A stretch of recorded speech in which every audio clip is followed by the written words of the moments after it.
Nine education versus other colleges in Hyderabad. ఈరోజు మనం మాట్లాడుకోవాలి. ఎందుకు ఈ టాపిక్ ఈరోజు మనం మాట్లాడుకోవాల్సి వచ్చింది అంటే, ఇప్పుడు ప్రజెంట్ నో సెగ్రిగేషన్ అనే కాన్సెప్ట్ ఇంటర్ కాలేజ్లో స్కూల్స్లో తీసుకురావడానికి ప్రయత్నం చేస్తా ఉన్నాం. ఈ నో సెగ్రిగేషన్ కాన్సెప్ట్ ఏంటి అంటే, ఈ బాగా చదివే పిల్లలందరినీ ఒక క్లాస్లో పెట్టడం, బాగా చదివిన వాళ్ళందరినీ వాళ్ళు సపరేట్ చేయడం. సో ఇది వాళ్ళు చెప్తున్న మాటకి ఏంటి, పైకి ఏం చెప్తారంటే బాగా చదివిన వాళ్ళని ఒక క్లాస్లో వేసి వాళ్ళకి కొంచెం స్పెషల్ కేర్ చేస్తాం. వాస్తవానికి జరుగుతుంది ఏంటి, అందుకు విరుద్ధంగా జరుగుతుంది. ఏం చేస్తున్నారు తెలుసు, బాగా చదివే పిల్లలందరూ ఒక దగ్గర వేసి వాళ్ళకే మంచి ఫ్యాకల్టీ, వాళ్ళకే స్పెషల్ ఫోకస్ చేసి వాళ్ళ నుంచే ర్యాంక్స్ రాబట్టి ఆ ర్యాంక్స్ని వీళ్ళు మార్కెట్ చేసుకోవాలనే కాన్సెప్ట్లో ఉంటూ ఈ బాగా చదివిన పిల్లలను పట్టించుకోవాలి, యావరేజ్ బిలో యావరేజ్ స్టూడెంట్స్ని కనీసం పట్టించుకోవట్లేదు. సో ఇది ఇప్పుడేంటి 2026 2026 14 సంవత్సరాలు వెనక్కి వెళ్తే 2012లో ఈ 9 ఎడ్యుకేషన్ స్టార్ట్ చేసినప్పుడే భరత్ గారి విషయాన్ని ఇది రైట్ పద్ధతి కాదు, పిల్లల్లో ఆ విధంగా డిస్క్రిమినేషన్ అనేది ఉండకూడదు, నో సెగ్రిగేషన్ అనేది స్ట్రిక్ట్గా మనం బేసిక్ ప్రిన్సిపల్లో ఉండాలి అని చెప్పి ఆలోచన చేసి 14 సంవత్సరాల క్రితమే దీన్ని స్టార్ట్ చేయడం జరిగింది. సో అందుకని ఇప్పుడు ఈ టాపిక్ మాట్లాడుకోవడానికి కూడా రీజన్ అదే. So 9 education versus other colleges ఎందుకు అంటే, 2026లో ఇంటర్ విత్ జేఈ కానీ ఇంటర్ విత్ నీట్ కానీ జాయిన్ అవ్వాలి అనుకుంటే ఖచ్చితంగా మీరు కన్సిడర్ చేయాల్సిన ఫస్ట్ మోస్ట్ ఇంపార్టెంట్, దీంట్లో సీట్లు లేకపోతే, ఎందుకంటే చాలా లిమిటెడ్ సీట్స్ ఉన్నాయి, అలా చాలా ఫాస్ట్గా ఫిల్ అవుతూ ఉంటాయి ఇక్కడ. సో అందుకని మీరు ముందుగా ఆలోచన చేసి దీంట్లో సీట్ ఏ బ్రాంచ్ అయినా చూడండి, మీకు you will get so same quality, ఒక బ్రాంచ్లో బాగుండి ఒక బ్రాంచ్లో బాగా లేకుండా అన్ని బ్రాంచెస్లో సేమ్గా వీళ్ళు మెయింటైన్ చేస్తారు. సో ఫస్ట్ అదర్ కాలేజ్లో మెయిన్ ఇంపార్టెంట్ పాయింట్ ఏంటి అంటే no segregation. Okay, no segregation. So వేరే కాలేజ్లో మనం ఇప్పటికే చూస్తూనే ఉన్నాం, బాగా చదివే వాళ్ళందరినీ ఇంకొంతకి కేవలం మెరిట్ బ్రాంచ్లు కూడా ఉంటాయి. సో ఇది చాలా మందికి తెలుసు. తర్వాత మనం చూసుకుంటే 9 ఎడ్యుకేషన్ వర్సెస్ అదర్ కాలేజెస్, ఇది ఒక పాయింట్. అండ్ ఇంకొక పాయింట్ ఏంటి అంటే, సేఫ్టీ అండ్ సెక్యూరిటీ చూసుకుంటే ఎస్, ఎక్కడికక్కడ CCTV cameras, modern air conditioner, wifi enabled and చాలా హై సేఫ్టీ మెయింటైన్ చేస్తారు 9 ఎడ్యుకేషన్లో. ఏ చిన్న ఇన్సిడెంట్, పిల్లలకి ఏ ఇబ్బంది జరగకుండా కంటికి రెప్పలా కాపాడతారు. అదర్ కాలేజ్లో ఎలా ఉందనేది మనందరికీ తెలుసు. అండ్ నేను తర్వాత చూసుకుంటే ర్యాంక్స్ పరంగా చూసుకుంటే, ఆల్మోస్ట్ మొన్న జరిగిన ఇంటర్ రిజల్ట్స్లో ఇమాజిన్ చేయండి, 1800 మంది స్టూడెంట్స్ ఉంటే ఆల్మోస్ట్ 1000 మంది పైగా పిల్లలకి 90% పైన వచ్చింది. ఇది ఎలా పాసిబుల్ అయింది అంటే నో సెగ్రిగేషన్. అంటే ఇప్పుడు బాగా చదివే పిల్లలు, మా యావరేజ్ పిల్లలు, బిలో అందరూ ఒకటే క్లాస్లో ఉంటారు. కాకపోతే వాళ్ళ నాలెడ్జ్ని బట్టి ఇండివిజువల్ అటెన్షన్ అనేది ఇక్కడ ఇవ్వడం జరుగుతుంది.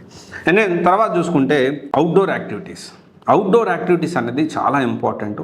And monthly once sports day ఉంటుంది, అండ్ ఇయర్లీ వన్స్ దీనికి సంబంధించిన annual day, inter college competition కూడా వీళ్ళు కండక్ట్ చేస్తారు. వేరియాస్ అన్ని 9 ఎడ్యుకేషన్ బ్రాంచెస్ సంబంధించిన గేమ్స్ అనేవి ఇక్కడ జరిగి, అండ్ వీళ్ళతో పాటు ఫ్యాకల్టీ కూడా ఫ్రెండ్లీగా వీళ్ళతో మూవ్ అవ్వడం, ఈ స్పోర్ట్స్ డే అప్పుడు వీళ్ళతో పిల్లలతో కలిసి క్రికెట్ ఆడడము, ఇదంతా కూడా. దీనివల్ల ఏంటి అంటే ఒక ఫ్రెండ్లీ ఎన్విరాన్మెంట్ అనేది క్రియేట్ అవుతుంది. పిల్లలు ఏమైనా డౌట్ ఉన్నా, నాట్ ఓన్లీ సబ్జెక్ట్ పరంగా కాకపోయినా పర్సనల్గా వాళ్ళు ఏమైనా ఇబ్బంది పడుతున్నా, ఏమైనా ప్రెజరైజ్ ఫీల్ అవుతా ఉన్నా కానీ వాళ్ళు ఫ్రెండ్లీగా ఈ ఇంటరాక్ట్ అవ్వడానికి అవకాశం అనేది ఉంటుంది. And very important, 360 development. No institute or junior college ఈ విషయాన్ని చెప్పరు అసలు. ఏంటి 360 స్టూడెంట్ డెవలప్మెంట్ అంటే, దీనికి సంబంధించి స్టూడెంట్ని ఒక ర్యాంకుల పరంగా ర్యాట్ రేస్లో లాగా కాకుండా ఒక IITian, ఎందుకు IITian అంటే దీనికి సంబంధించి Bharat sir itself he is from IITian and faculty అంతా కూడా IITians. ఓకే, అందరూ కూడా IITian ఫ్యాకల్టీ. మీరు ఏ బ్రాంచ్కి వెళ్ళినా కానీ యూ కెన్ సీ. అయితే దీనికి సంబంధించి ఆ హెల్దీ కాంపిటీషన్, ప్రెజరైజ్డ్ ఎన్విరాన్మెంట్ ఉండకూడదు. పిల్లవాడు 360 అతని పర్సనాలిటీ డెవలప్ అవ్వాలి. సో దట్ ఏంటి అంటే, కాలేజీలో అందరికీ IITలో సీట్లు రావుగా, IITలో సీట్ రాకపోయినా NITలో సీట్ రాకపోయినా మంచి DFTA కానీ లేకపోతే అదర్ నైజర్ ఇట్లాంటి కాలేజెస్లో సీట్లు వస్తాయి. ఆ 360 స్టూడెంట్ పర్సనాలిటీ డెవలప్ అయింది అంటే ఎలాగైనా కానీ పిల్లవాడు ఫ్యూచర్లో వాళ్ళ కెరియర్, వాళ్ళ కాళ్ళ మీద నిలబడడానికి ఒక స్ట్రాంగ్ ఫౌండేషన్ అనేది ఇక్కడ మీరు చూడొచ్చు. అండ్ దెన్ ఇక్కడ చూసుకుంటే ఫ్రెండ్లీ ఎన్విరాన్మెంట్. ఎస్, ఎవ్రీ బ్రాంచ్లో నుంచి జనరల్గా ఏంటంటే కొన్ని బ్రాంచ్ నుంచి ర్యాంక్స్ రావడం, కొన్ని బ్రాంచ్ ర్యాంక్స్ రాకపోవడం అలా ఉంటుంది. ప్రతి బ్రాంచ్లో కూడా సేమ్ హై క్వాలిటీ ఎడ్యుకేషన్ పరంగా చూసుకున్నా, ఫుడ్ అండ్ పరంగా చూసుకున్నా, సేఫ్టీ పరంగా చూసుకున్నా, అన్నిటి పరంగా కూడా ఉంటుంది. అండ్ దాని తర్వాత చూసుకుంటే బ్యాచ్ సైజ్ కూడా లిమిటెడ్గా ఉంటారు. Faculty as you know IITian faculty. And food and hostel కూడా చాలా హై క్వాలిటీ మెయింటైన్ చేస్తారు. అండ్ ఇంకొక విషయం ఇంకోటి తెలుసా, ఈ ఎమ్యూనిటీస్ అంటే ఉండే పిల్లవాడి ఎన్విరాన్మెంట్ చాలా హైజీనిక్గా ఉంటుంది. మనం చూస్తూనే ఉన్నాం, చాలా కాలేజెస్లో వాష్రూమ్స్ కూడా సరిగ్గా ఉండవు. ఓకే, వాష్రూమ్ సరిగ్గా ఉండవు, అన్నం సరిగ్గా పెట్టరు, పిల్లలు హెల్త్ కరెక్ట్ ఎగ్జామ్స్ టైంలో పిల్లలు హెల్త్ ఖరాబ్ అవుతూ ఉంటుంది. అట్లా కాకుండా చాలా హై క్వాలిటీ అనేది ఇక్కడ మెయింటైన్ చేస్తూ ఉంటారు. అండ్ దెన్ ఈ 360 స్టూడెంట్ పర్సనాలిటీ డెవలప్మెంట్ ఎందువల్ల ఇది చాలా హై ప్రయారిటీ నైన్ ఎడ్యుకేషన్లో తీసుకున్నారంటే, ఈ మధ్యకాలం మనం చూస్తున్నాను కార్పొరేట్ కాలేజెస్లో ఎలాంటి అవాంఛనీయ సంఘటనలు జరుగుతూ ఉన్నాయి, ప్రెషర్ ఎక్కువ పిల్లాడు ఎలా ఫీల్ అవుతాం, ఇలాంటివన్నీ జరగకుండా చూసుకుంటూ ఉన్నారు. సో మీరు 2026లో ఒకవేళ ఇంటర్వ్యూ చేయి కానీ ఇంటర్వ్యూ నీట్ కానీ మీరు జాయిన్ అవ్వాలి అనుకుంటే, మీ first and most priority first visit చేయాల్సిన జూనియర్ కాలేజ్ ఏదైనా ఉంది అంటే ఖచ్చితంగా నైన్ ఎడ్యుకేషన్.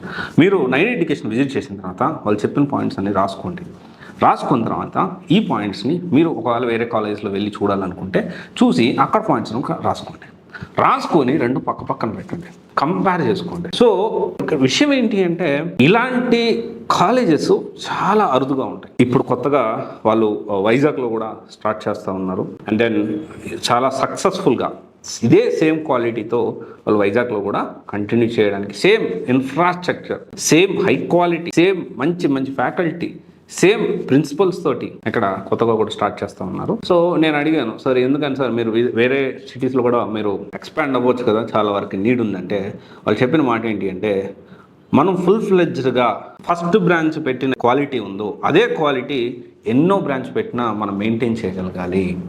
అప్పుడే అంటే స్టూడెంట్కి న్యాయం చేయగలిగితేనే మనం ముందడుగు వేయాలి. అన్నిటికీ మేము రెడీ, మాకు అంత సిస్టమ్ అంతా ready, same eco system, same మంచి క్వాలిటీ, సేమ్ మంచి ఫ్యాకల్టీ, మంచి ఎన్విరాన్మెంట్ మేము క్రియేట్ చేయగలుగుతాం అంటే మేము స్టెప్ తీసుకుంటున్నాం అని చెప్పడం జరిగింది. So which is very good thing. ఒకసారి ఆలోచన చేయండి, మీ మైండ్లో ఇంటర్వ్యూ నీట్ అంటే ఫస్ట్ ఆప్షన్గా మీరు నైన్ ఎడ్యుకేషన్ పెట్టుకోవచ్చు. Thank you.